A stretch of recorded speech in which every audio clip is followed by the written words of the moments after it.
Hi guys, welcome back to another video. First of all, check out the view. Look at this. Tell me it's not a nice view.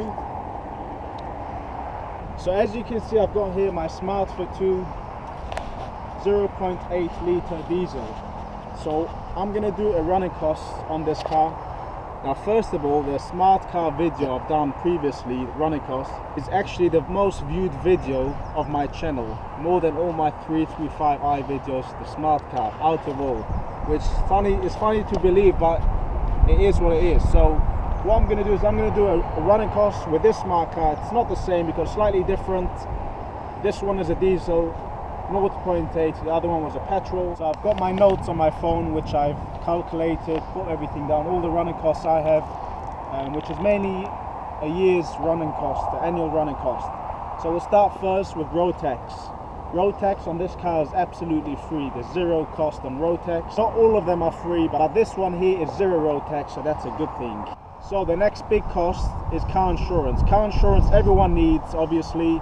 Now prices obviously varies on all your information, where you live, how old you are, and history. So that's really something that's going to be different for every person.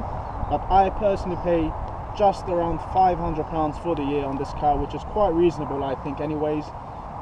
This car is always going to be cheaper insurance than a lot of other cars. So the easiest way to know is you go and check a quote online before you buy the car if you want to know how much insurance is roughly going to cost you.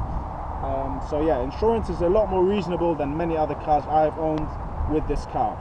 So let's go through the next cost. Is obviously once a year you got to do MOT.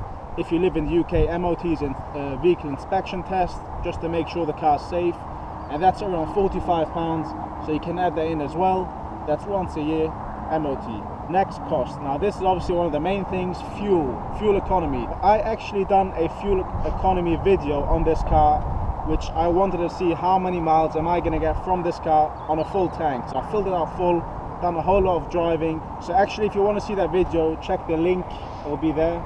And I got from driving in town around 350 miles from a full tank. So it's pretty good, and bear in mind the tank on this is not crazily big.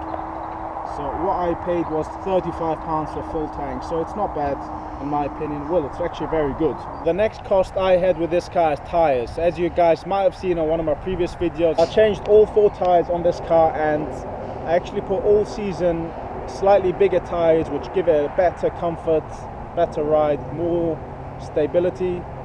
So I paid £55 per tire, and I put all 4, and that's probably going to last for a year and a half, 2 years, depends how many miles you do, to be fair. I did forget to mention one important point, and that's servicing. Now that's also a cost that everyone has once a year at least, to service your car, or every 10,000 miles usually.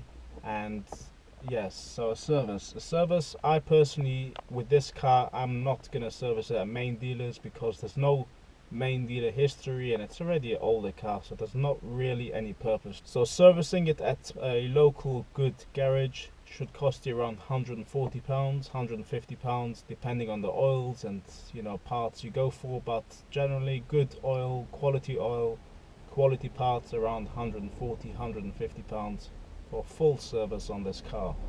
If you'll do it by a main dealer, it'll be around £250ish, around those numbers, so that's up to you, obviously. And the final cost is the cost of the car. Now it depends obviously on what year you go, what mileage, and all different bits and bobs around. So personally, this car has got quite low miles, and it's a 2010, and I paid for this car £3,000. Now for £3,000 I think it's quite good value for your money, because with that £3,000 you're not going to find many cars this year Mercedes built that will be reliable, so it's fairly good. The smart diesel, smart petrol, slightly small differences, but there's no major big difference overall. Of course, over long term the diesel is going to save you a bit more money. Thank you guys for watching this video. Please give this video a thumbs up, subscribe to my channel if you haven't done so yet, and I'll see you guys on the next video. Bye now.